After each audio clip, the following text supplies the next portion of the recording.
গায়ত্ৰী মন্ত্ৰ সৎবুদ্ধিৰ মন্ত্ৰ।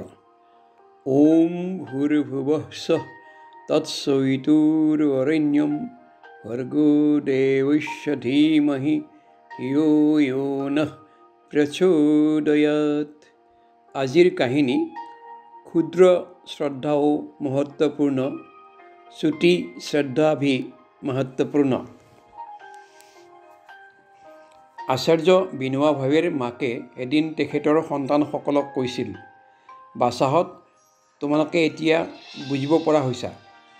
প্ৰতিদিনে স্নান কৰাৰ পিছত এই তুলসী গছজোপাত পানী দিয়াৰ অভ্যাস কৰা।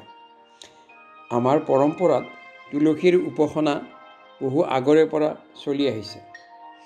সন্তানসকলে মাকৰ লগত তৰ্কত লিপ্ত হৈ ক'লে, মা, তুমি যে ইমান সৰল, এইখিনিও নাজানানে যে তুলসী এজোপা গছহে, গছকো ক'ৰবাত পূজা কৰেনে? ইয়াৰ বাবে অনাহকতে সময় অপব্যয় কৰাৰ পৰা কি লাভ হ'ব?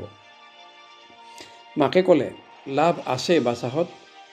শ্ৰদ্ধা কেতিয়াও নিৰৰ্থক হৈ নাযায়। শ্ৰদ্ধাহে আমাৰ জীৱনৰ বিকাশ আৰু বৌদ্ধিকতাৰ আধাৰ। শ্ৰদ্ধা ক্ষুদ্ৰ উপাসনাতকৈ শ্ৰেয়। ই ফল ফুলেৰে জাতিষ্কাৰ হৈ শেষত জীৱনক মহান কৰে।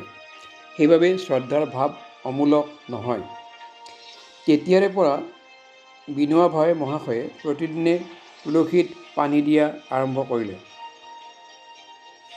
মাকৰ শিক্ষা কিমান যে সত্য প্ৰতিপন্ন হ'ল তাৰ প্ৰমাণ এতিয়া সকলোৱে পাইছে। সকলোৱে জানে যে বিনোৱা ভাই এজন মহাপুৰুষ ৰূপে পৰিগণিত হৈছিল। এয়া সম্ভৱ হৈছিল বাল্যকালৰে পৰা তেখেতৰ ওপৰত পৰা সংস্কাৰৰ প্ৰভাৱৰ দ্বাৰাহে। ধন্যবাদ।